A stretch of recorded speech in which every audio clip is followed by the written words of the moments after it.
Assalamualaikum warahmatullahi wabarakatuh. Alhamdulillah wassalatu wassalamu ala Rasulillah, la haula wala quwata illa billah. Sahabat sekalian, kita berjumpa lagi di dalam program Cangkir Tasawuf Modern episode 246.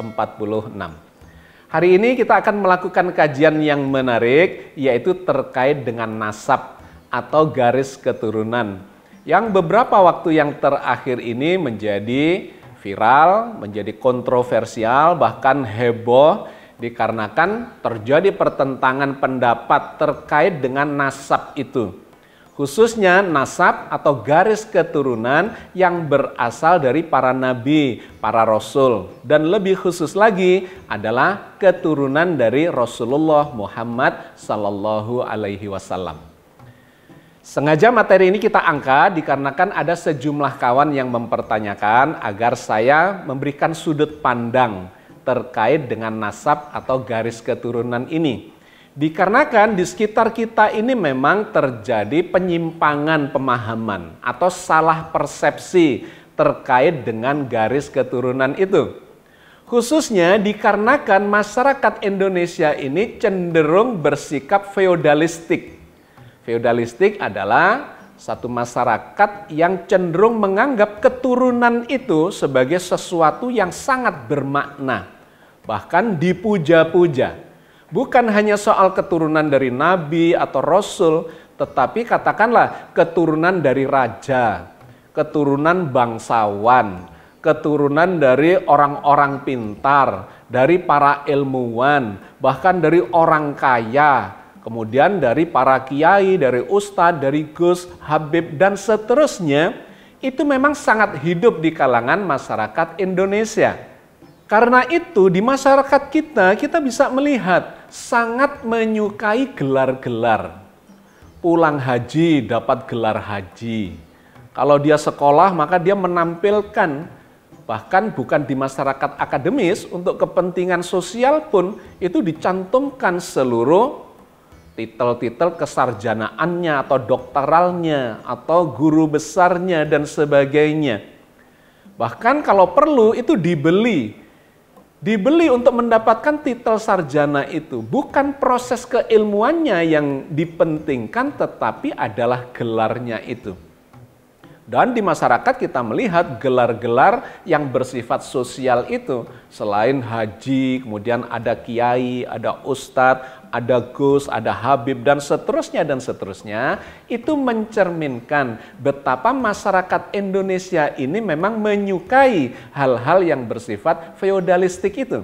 Dan ini tidak terjadi sesungguhnya di banyak negara. Semakin maju negaranya, itu semakin meninggalkan formalitasnya itu, kecuali dibutuhkan sebagai track record, misalnya di bidang akademis.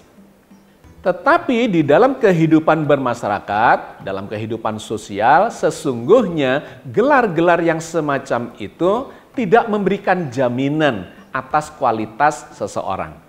Apalagi terkait dengan keagamaan. Di dalam Al-Quran digambarkan bahwa keturunan itu tidak memegang poin penting di dalam kualitas seseorang. Dan kita nanti akan melihat contoh-contohnya.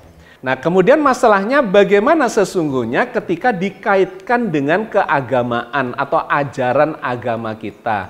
Apakah benar bahwa keturunan nasab, ya, garis keturunan dari orang-orang hebat itu selalu menghasilkan keturunan yang hebat pula?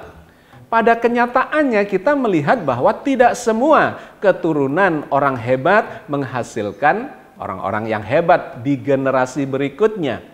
Atau orang kaya menghasilkan keturunan yang kaya.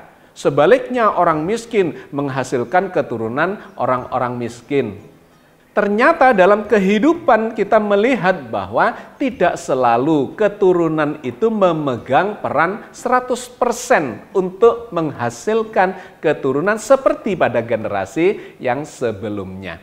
Nah, ketika dikaitkan dengan garis keturunan dari para nabi, dari para rasul, khususnya ketika dikaitkan dengan garis keturunan nasab dari Rasulullah Muhammad SAW, apakah keturunan beliau itu menjadi jaminan bahwa semuanya akan menjadi orang yang seperti generasi sebelumnya, termasuk sampai kepada Nabi Muhammad SAW?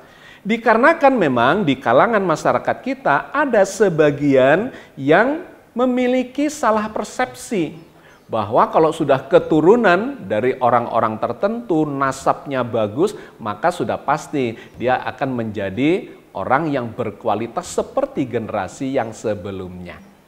Tetapi sebelum kita melangkah lebih jauh, marilah kita mencoba memahami background dari keluarga Rasulullah, keluarga Nabi Muhammad SAW yang kemudian menurunkan generasi-generasi yang di Indonesia ini dikenal sebagai para Habib, yang kemudian mereka dinasabkan atau digambarkan sebagai memiliki garis keturunan sampai kepada Rasulullah. Sahabat sekalian, keluarga Nabi Muhammad SAW dalam sejarah dikenal sebagai Ahlul Bait atau dzurriyyah, keluarga keturunan dari Nabi Muhammad SAW. Kalau kita membaca sejarah, maka Nabi Muhammad itu memiliki 7 orang putra dan putri. Ada 3 putra laki-laki dan 4 putri perempuan. Ternyata seluruh keturunan Nabi Muhammad yang laki-laki itu meninggal, wafat ketika masih kecil. Di antaranya adalah yang bernama Qasim, itu adalah putra pertamanya. Sehingga Nabi Muhammad itu juga disebut sebagai Abu Qasim, bapaknya dari Qasim. Beliau itu meninggal ketika masih kecil. Yang kedua adalah Abdullah, juga meninggal masih kecil. Dua-duanya ini adalah putra Nabi Muhammad dari istri yang pertama, yaitu Siti Khadijah. Putra yang ketiga adalah Ibrahim dari istri yang lain, yaitu Maria Kiptiah, juga meninggal pada waktu masih kecil. Jadi dari putra-putri Rasulullah itu yang hidup sampai dewasa adalah putri semua. Yang pertama adalah Zainab, yang dinikahkan oleh Rasulullah dengan seorang laki-laki bernama Abu Al-As. Memiliki 2 orang anak. Yang satu laki-laki meninggal waktu kecil, dan yang kedua adalah Umamah yang hidup sampai dewasa dan kemudian berkeluarga. Yang kedua adalah Ruqayyah. Ruqayyah ini oleh Rasulullah dinikahkan dengan Utsman bin Affan. Antara Ruqayyah dengan Utsman bin Affan memiliki 1 putra, Abdullah, yang juga meninggal pada waktu masih kecil. Putri yang ketiga adalah Ummu Kulsum, yang oleh Rasulullah dinikahkan dengan anaknya Abu Lahab, yaitu Utaibah bin Abi Lahab. Tetapi mereka kemudian bercerai. Dan Ummu Kulsum ini ketika sudah bercerai dari Utaibah dinikahkan dengan Utsman bin Affan, di mana istri dari Utsman bin Affan, Ruqayyah, itu meninggal, kakaknya dari Ummu Kulsum. Sehingga Utsman bin Affan ini adalah menantu Rasulullah yang pernah menikahi kakak beradik, tetapi Ruqayyah meninggal, kemudian dikawinkan dengan Ummu Kulsum. Dan yang keempat adalah Fatimah, ini adalah putri bungsu, anak terakhir dari Rasulullah, yang dinikahkan dengan Ali bin Abi Thalib. Fatimah inilah yang hidup sampai Rasulullah wafat. Sedangkan ketiga putri yang terdahulu, yaitu Zainab, Ruqayyah, dan Ummu Kulsum, itu meninggal ketika Nabi Rasulullah masih hidup. Nah, dari Fatimah sebagai putri bungsu ini yang dinikahkan dengan Ali bin Abi Thalib ini, lahirlah beberapa cucu Rasulullah. Di antaranya yang sangat dikenal dalam sejarah adalah Hasan dan Husain. Di mana cucu beliau ini sampai dewasa, sampai Rasulullah meninggal, mereka ada di dalam perjuangan dakwah Islamiyah. Nah, anak yang ketiga dari Fatimah dan Ali bin Abi Thalib adalah seorang laki-laki, yaitu Muhsin namanya, tetapi juga meninggal wafat saat masih anak-anak. Dua yang lainnya adalah perempuan, Zainab binti Ali bin Abi Thalib dan Ummu Kulsum binti Ali bin Abi Thalib. Namanya sama dengan putri-putri Rasulullah, tetapi nasabnya digantungkan, disandarkan kepada Ali bin Abi Thalib. Zainab binti Ali bin Abi Thalib, kemudian Ummu Kulsum binti Ali bin Abi Thalib. Sehingga zuriyah Ahlul Bait, keturunan Rasulullah itu berasal dari keturunan Ali bin Abi Thalib dengan Fatimah ini. Keturunan dari Hasan, keturunan dari Husain, keturunan dari Zainab binti Ali bin Abi Thalib dan Ummu Kulsum binti Ali bin Abi Thalib. Maka kalau kita melihat ilmu nasabnya, tidak ada lagi nama Muhammad Rasulullah itu di dalam garis nasab ini. Dikarenakan menurut ilmu nasab di kalangan bangsa Arab itu disandarkan, disumberkan kepada ayahnya. Ketika menyebut nama Fatimah, kita masih menyebutnya Fatimah binti Muhammad bin Abdullah bin Abdul Muthalib dan seterusnya. Tetapi keturunan dari Fatimah ini tidak lagi menyandang nama Nabi Muhammad, melainkan menyandang nama Ali bin Abi Thalib.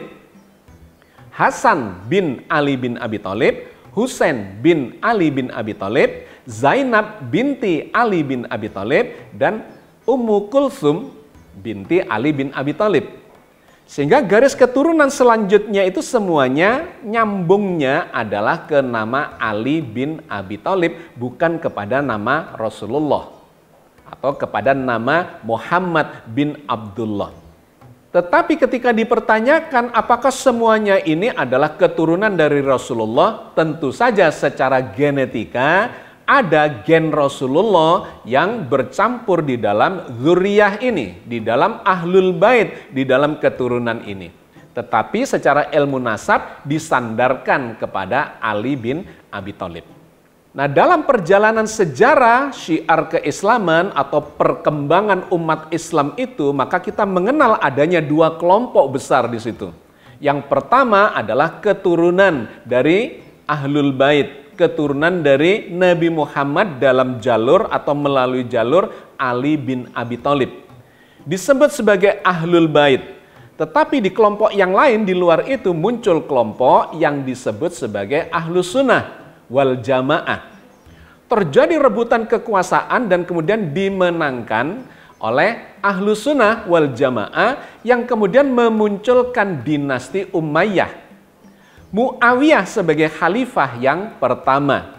Dan kemudian dinasti ini bisa bertahan sampai kurang lebih 90 tahun berganti-ganti khalifah. Di khalifah yang kedua, Yazid bin Muawiyah, terjadi perang saudara yang dahsyat sehingga mengorbankan cucu Rasulullah yaitu Husain bin Ali bin Abi Thalib yang terbunuh di Padang Karbala. Di mana ini menjadi salah satu catatan kelam dalam sejarah perkembangan Islam. Berkuasalah dinasti Umayyah ini sampai kurang lebih 90 tahun. Yang pada akhirnya kemudian dikalahkan, dijatuhkan oleh dinasti Abbasiyah yang cenderung berada di dalam kelompok Ahlul Bait itu. Dan ini kemudian bisa berkuasa hampir 500 tahun. Dinasti Abbasiyah itu yang kemudian mengalami kejatuhan di Baghdad ketika diserang oleh pasukan Mongol. Sahabat sekalian, kita sudah pernah membahas ini secara mendetail di dalam program Jejak Langkah. Bagaimana perkembangan Islam dari zaman Rasulullah kepada Khulafaur Rasyidin, bergeser kepada dinasti Umayyah, dan kemudian pada dinasti Abbasiyah. Hari ini tentu saja kita tidak membahas ke arah sana. Saya hanya memberikan background saja terkait dengan apa yang sedang menjadi kajian kita, yaitu jalur keturunan Rasulullah yang kemudian menyebar ke seluruh penjuru negeri, bahkan ke seluruh dunia, dan kemudian sampailah ke Indonesia. Ketika Ahlul Bait itu mengalami keterdesakan di Mekah dan Madinah, maka keluarga ini yang sudah semakin banyak beranak pinak, melakukan hijrah, mengungsi menjauh dari Mekah dan Madinah. Mereka kebanyakan, salah satu yang dituju adalah ke arah selatan Jazirah Arabia, yaitu kawasan Yaman. Di sana ada satu tempat yang namanya Hadramaut. Dan di Hadramaut ini hiduplah dzurriyyah atau Ahlul Bait itu beranak pinak di sana, dan kemudian melakukan perdagangan-perdagangan, perjalanan-perjalanan bisnis ke luar daerah, ke berbagai negara, baik ke utara, ke selatan, timur, barat, dan salah satunya menuju ke Asia, kemudian ke Asia Tenggara, dan akhirnya menuju ke Indonesia.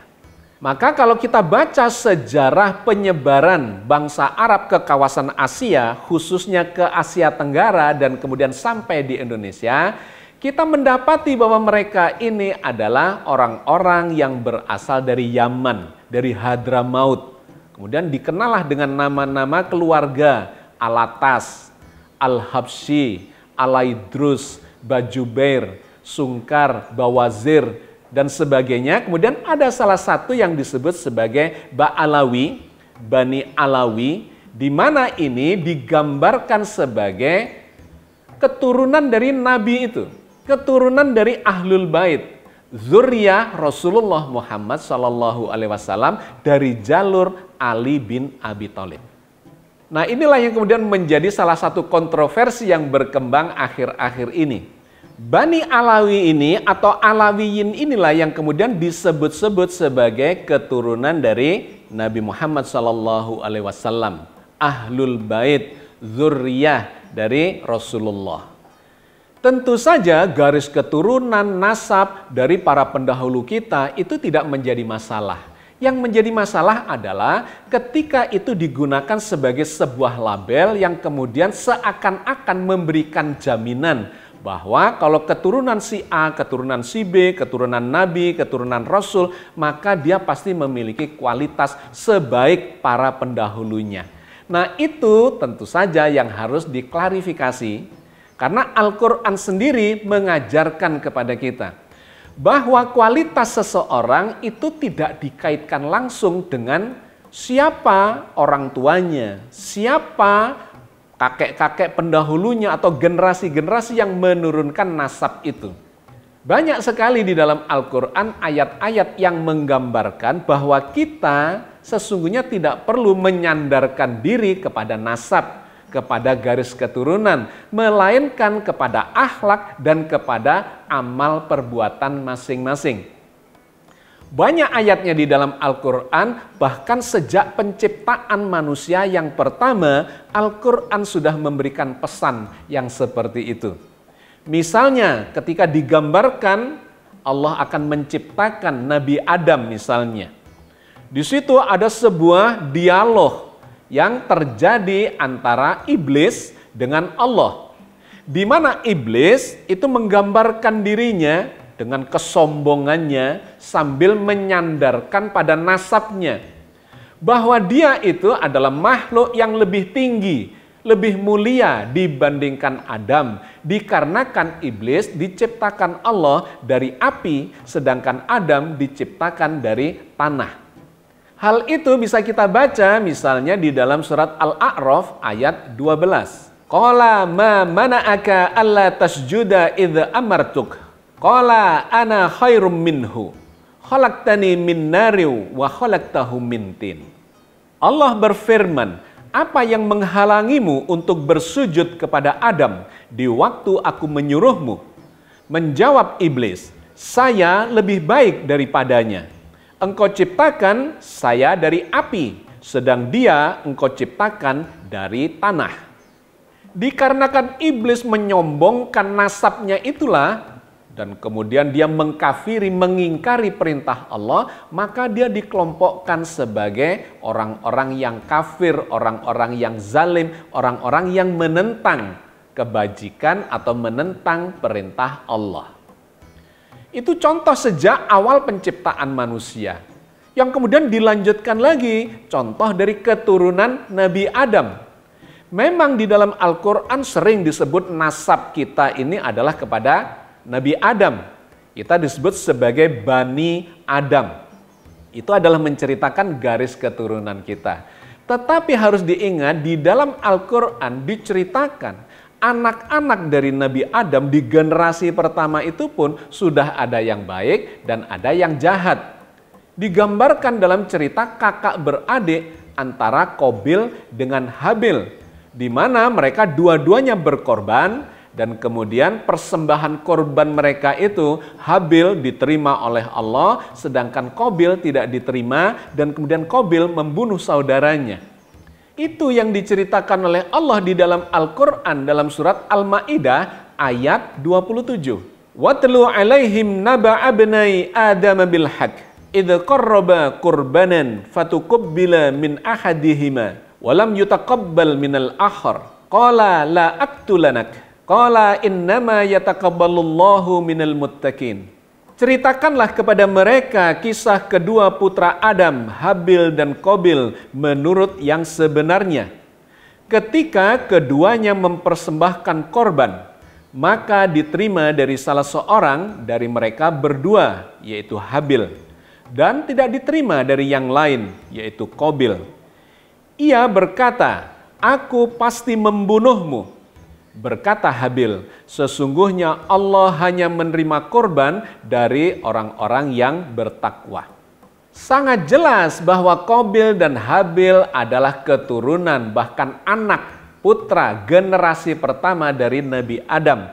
Tetapi sudah melekat sifat baik dan sifat buruk pada mereka itu. Dan kemudian terjadilah pembunuhan pertama dalam sejarah kemanusiaan yang diceritakan oleh Al-Quran.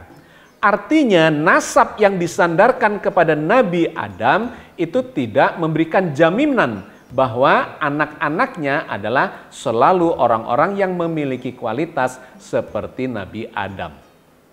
Yang begini ini diceritakan oleh Allah dalam kisah yang lain dari para nabi, yaitu Nabi Nuh, yang menceritakan betapa anaknya Nabi Nuh itu menjadi orang yang ingkar, tidak mengikuti ajaran bapaknya, sehingga ditenggelamkan oleh Allah ketika terjadi banjir besar itu. Diceritakan dalam surat Hud ayat 42-43. Wahia tajri bihim fi maujin kal jibal wa nada Nuhun ibnahu wa kana fi ma'zili ya bunayyar kam ma'ana wala takum ma'al kafirin. Dan bahtera itu berlayar membawa mereka dalam gelombang laksana gunung. Dan Nuh memanggil anaknya, sedang anak itu berada di tempat yang jauh. Hai anakku, naiklah ke kapal bersama kami, dan janganlah kamu berada bersama orang-orang yang kafir. Qala sa'awi ila jabali ya'simuni minal ma' Qala la asimal yawma min amrillahi illa marrahim wa hala bainahumal mauju fakana minal mughraqin. Anaknya menjawab, "Aku akan mencari perlindungan ke gunung yang dapat menyelamatkanku dari air bah." Nuh berkata, "Tidak ada yang melindungi hari ini dari azab Allah selain Allah saja yang Maha Penyayang." Dan gelombang menjadi penghalang antara keduanya. Maka jadilah anak itu termasuk orang-orang yang ditenggelamkan. Nah, kisah keturunan para nabi ini dilanjutkan lagi sampai pada Nabi Ibrahim. Di mana Nabi Ibrahim berdoa kepada Allah ketika beliau ditunjuk, dijadikan sebagai nabi, sebagai imam bagi manusia. Kemudian beliau berdoa, mudah-mudahan engkau jadikan juga keturunanku ya Allah sebagai imam bagi manusia. Tetapi kata Allah, janjiku ini tidak berlaku bagi keturunanmu yang zalim. Nah, Allah berfirman terkait dengan itu di dalam surat Al-Baqarah 124. Wa idzibtala Ibrahima rabbuhu bikalimatin fa'atammahun. Qala inni ja'iluka lin-nasi imama. Qala wa min dzurriyyati. Qala la yanalu ahdidz zalimin. Dan ingatlah ketika Ibrahim diuji Tuhannya dengan beberapa kalimat. Lalu Ibrahim menunaikannya. Allah berfirman, sesungguhnya aku akan menjadikanmu imam bagi seluruh manusia. Ibrahim berkata, dan saya mohon juga dari keturunanku. Allah berfirman, janjiku ini tidak berlaku bagi orang-orang yang zalim. Jadi sahabat sekalian, sangat jelas Al-Quran memberikan pelajaran kepada kita bahwa ketakwaan seseorang itu menjadi jaminan atas kualitas orang itu sendiri. Bukan dikarenakan keturunan, bukan dikarenakan nasabnya, bukan dikarenakan sebagai dzurriyyah atau ahlul bait dari nabi, dari para rasul. Karena sudah terbukti baik dalam catatan sejarah maupun dalam ajaran ayat-ayat di dalam Al-Quran Al-Karim bahwa keturunan tidak memberikan jaminan atas kualitas seseorang seperti generasi-generasi yang menurunkannya. Semuanya dikembalikan kepada kualitas diri masing-masing terkait dengan niatnya, ilmunya, ucapannya, amalnya, dan seluruh perbuatannya. Setiap diri bertanggung jawab atas apa yang dilakukannya. Dan menariknya di era modern ini, teknologi biomolekuler telah menunjukkan bahwa keturunan seseorang itu bisa dilacak DNA-nya. Dikarenakan kita ini adalah hasil dari orang tua kita yang mereka berkawin-kawin, ya, berkawin-mawin, campur-campur dengan ras yang lain, dengan bangsa yang lain, maka DNA kita itu komposisinya bisa dilacak secara biomolekuler. Salah satu contoh yang menarik adalah Najwa Shihab, putri dari Pak Quraisy Shihab, di mana beliau ini menurut catatan silsilah keluarganya adalah bernasab kepada Nabi Muhammad SAW. Tetapi ketika dilacak secara DNA, sangat menarik. DNA-nya Najwa Shihab ini, yang dikira dia ini adalah murni Arab, ternyata DNA Arabnya itu hanya 3%. Yang 26% adalah DNA orang Afrika. Dan 46%-nya adalah DNA orang Asia Selatan. Selebihnya ada DNA Eropa Utara, Eropa Timur, dan seterusnya sampai ke Asia Timur. Jadi sahabat sekalian, sesungguhnya kita ini adalah produk dari asimilasi, percampuran antar bangsa yang tidak lagi murni kepada sumber dari nasab kita sekian generasi yang lalu. Jadi sahabat sekalian, kalau kita mengacu kembali kepada Al-Quran, pedomannya sangat jelas bahwa nasab itu sesuatu yang penting, iya, untuk melacak sejarah eksistensi kita. Tetapi ketika dikaitkan dengan kualitas kita di hadapan Allah, maka kata Al-Quran, yang paling baik di antara kalian sesungguhnya adalah orang-orang yang paling bertakwa, yang akhlaknya mulia, yang amalannya penuh dengan perbuatan-perbuatan yang saleh dan salihah. Oke sahabat sekalian, saya kira itulah yang ingin saya sampaikan dalam kesempatan kali ini untuk menjawab pertanyaan dari sahabat-sahabat kita dikarenakan adanya kontroversi yang viral terkait dengan nasab seseorang yang kemudian dipersepsi secara salah kaprah oleh umat, oleh jamaah, oleh orang-orang yang ada di sekitar kita. Karena khususnya di Indonesia ini memang feodalisme itu menjamur sedemikian kuatnya dan seringkali kemudian mengkultuskan seseorang dikarenakan keturunannya.